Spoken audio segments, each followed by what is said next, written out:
नमस्कार। देश के सभी पेंशन धारकों का स्वागत करते हैं एक बार फिर से हमारे सिडोप चैनल पर। यानी कि पेंशन धारकों के लिए इस वक्त की बहुत बड़ी अपडेट सामने आ रही है। हम सभी को बता दें कि पिता को यानी कि संपत्ति बेचने का अधिकार क्यों है। 54 साल पूरी मामले में सुप्रीम कोर्ट का क्या है फैसला। यानी कि फादर प्रॉपर्टी राइट को लेकर हम बात करेंगे इसके बारे में। यानी कि 54 साल से यानी कि पिता यानी कि संपत्ति बेचने का कारण क्या हो सकता है, क्या है अधिकार उनका। तो दोस्तों इसके बारे में भी बात करेंगे। साथियों आप सभी की यानी कि जो ओल्ड पेंशन इसके में इसको लेकर भी बात करेंगे। तो दोस्तों सुप्रीम कोर्ट की ओर से दो बड़ी अपडेट्स आई हैं। दोस्तों पहली बड़ी हम यानी कि फादर व प्रॉपर्टी के बारे में बात करेंगे।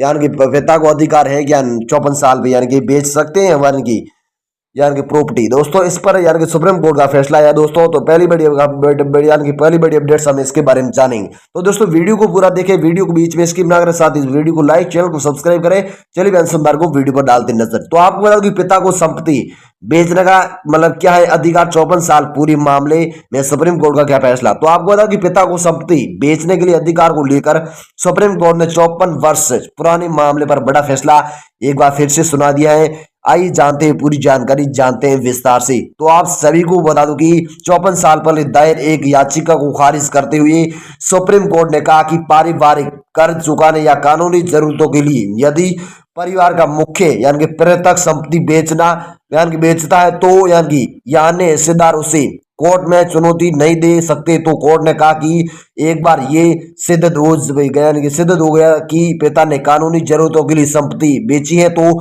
हिस्सेदार इसे अदालत में चुनौती नहीं दे सकते। इस मामले में पुत्र ने 1964 में अपने पिता के खिलाफ याचिका लगाई थी। मामले की सुप्रीम कोर्ट पहुंचने तक पिता और पुत्र दोनों इस दुनिया में नहीं रहे। दोनों के उत्तराधिकारियों ने इस मामले को जारी किया। तो दोस्तों ऐसी भी बड़ी खबर आप सभी सुप्रीम कोर्ट से आ रही है। दोस्तों अगली बड़ी खबर की बात कर तो दोस्तों मैं बोल के सुनाऊंगा, आप एक तक आखिर ध्यान से सुन सकती है। आपको बता कि कानून में ये है कानून में है ये प्रावधान। तो आपको बताओ कि जस्टिस एम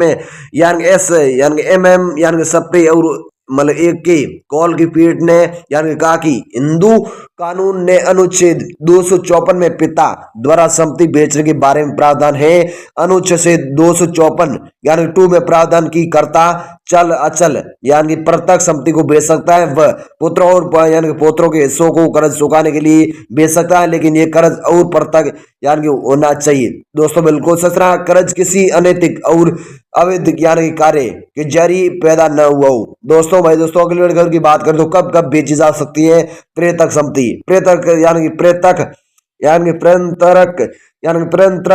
कर्ज चुकाने के लिए बेची जा सकती है। संपत्ति पर सरकारी देनदारी होने पर बेची जा सकती है। पारिवारिक सदस्यों के भरण पोषण के लिए बेची जा सकती है। पुत्र पोतियों के विवाह, परिवार के समारोह या अंतिम संस्कार संस्कार के लिए बेची जा सकती है। दोस्तों संपत्ति पर चल रहे मुकदमे के खर्च के लिए बेची जा सकती है। संयुक्त परिवार के मुखिया के खिलाफ गंभीर आपराधिक मुकदमे में उसके बचाव के लिए बेची जा सकती है। दोस्तों ऐसी सुप्रीम कोर्ट से बड़ी खबर आ रही है कि पिता प्रॉपर्टी बेच सकते हैं या नहीं, किसी मृत्यु हो जाती अंतिम संस्कार या शादी विवाह इसमें संपत्ति है जो प्रॉपर्टी है वो बेच सकते हैं नहीं बेच सकते हैं या 54 साल में बेच सकते हैं या नहीं बेच सकते हैं। ऐसा आप सभी सुप्रीम कोर्ट के फैसला आया जाए ये आप सभी की पेंशन पर आया भाई। दोस्तों दूसरी बड़ी खबर है ओल्ड पेंशन स्कीम को लेकर हम बात करते हैं। तो दोस्तों आपको बता कि ओपीएस स्कीम अपडेट, ओपीएस पर बड़ी खबर थोड़ी कम लेकिन हर महीने मिलेगी पेंशन जारी।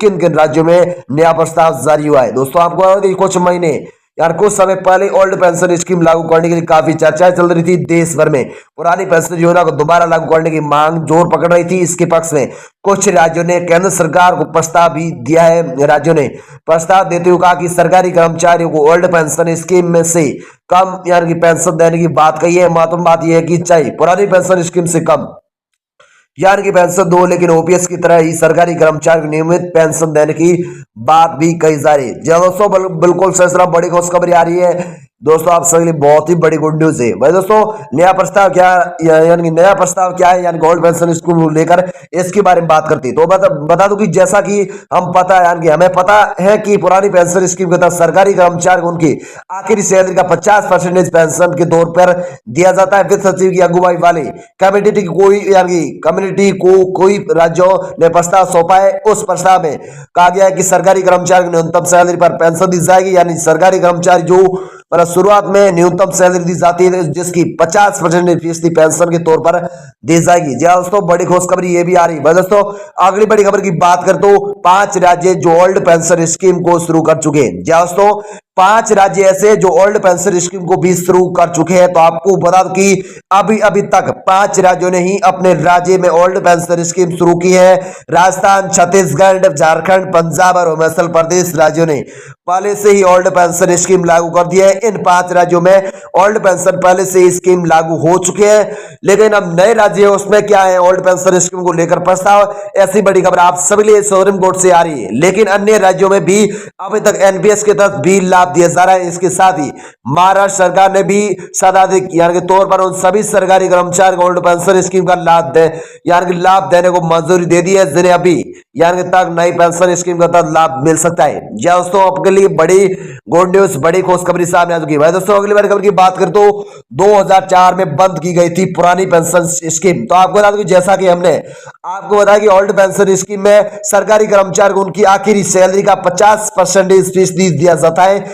इसके साथ ही इस पेंशन स्कीम में जीपीएफ का भी प्रावधान था, लेकिन वर्ष 2004 में एनडीए यानी कि सरकार ने ओल्ड पेंशन स्कीम को खत्म कर दी थी और इसकी जगह नई पेंशन स्कीम लागू कर दी थी। दोस्तों बिल्कुल ससरा बड़ी खुशखबरी आ रही है। जैसे कि हमें पता था कि सरकार ने कुछ दिन पहले ही इस सरकारी कर्मचारी को ओल्ड पेंशन स्कीम छोड़ने का मौका दिया था, जिनकी नौकरी का नोटिस दिसंबर 2023 से पहले आया था। साल 2023 से ही मार्च में संसद ने कहा कि ओल्ड पेंशन यानी कि लागू करने को कोई योजना नहीं बनाई गई, यानी कि नहीं बनाई गई। दोस्तों अगली बड़ी खबर की बात करें तो अगली बड़ी खबर आ रही है कि केंद्र सरकार ने बनाई कमेटी आप सबके लिए ओल्ड पेंशन की स्कीम को लेकर। तो आपको बता कि जैसा कि हमें पता यानी है कि अभी हाल ही में ओल्ड पेंशन स्कीम को लागू करने के लिए सरकारी कर्मचारी द्वारा काफी जोर दिया जा रहा है। इसके सुझाव के लिए और इस पर यानी कि निर्णय लेने के लिए केंद्र सरकार ने वित्त सचिव टी सोमनाथन की अगुवाई में 4% सदस्यीय कमेटी बना चुकी है। कमेटी यह तय करेगी कि क्या मौजूदा एनपीएस में कोई बदलाव किया जाएगा या नहीं। कुछ राज्यों द्वारा दोबारा पुरानी पेंशन स्कीम को लागू करने के बाद केंद्र सरकार ने मौजूदा पेंशन स्कीम की समीक्षा के लिए कमेटी भी गठित की है। दोस्तों ऐसी बड़ी खबर है आप सभी की जो प्रॉपर्टी है जो 50 साल पिता बेच सकते हैं, नहीं बेच सकते हैं, और ओल्ड पेंशन स्कीम को लेकर 2 बड़ी अपडेट सुप्रीम कोर्ट से आप सब अभी आई। तो दोस्तों आप सबको जानकारी यानी कि पसंद आई हो तो इस वीडियो को लाइक, चैनल को सब्सक्राइब जरूर करें, साथ इस वीडियो को ज्यादा से ज्यादा शेयर जरूर करें। केंद्रीय कर्मचारी पेंशन धारक देश के जो भी ईपीएफ सब्सक्राइबर हैं उनके साथ शेयर करना बिल्कुल ना भूलें, शेयर जरूर करें। पेंशन धारकों के लिए बहुत बड़ी खुशखबरी। दोस्तों पेंशन धारकों को मिलते किसी नई आगामी अपडेट के साथ, तब तक जय भारत। वीडियोस को देखने बहुत बहुत आप सभी का धन्यवाद।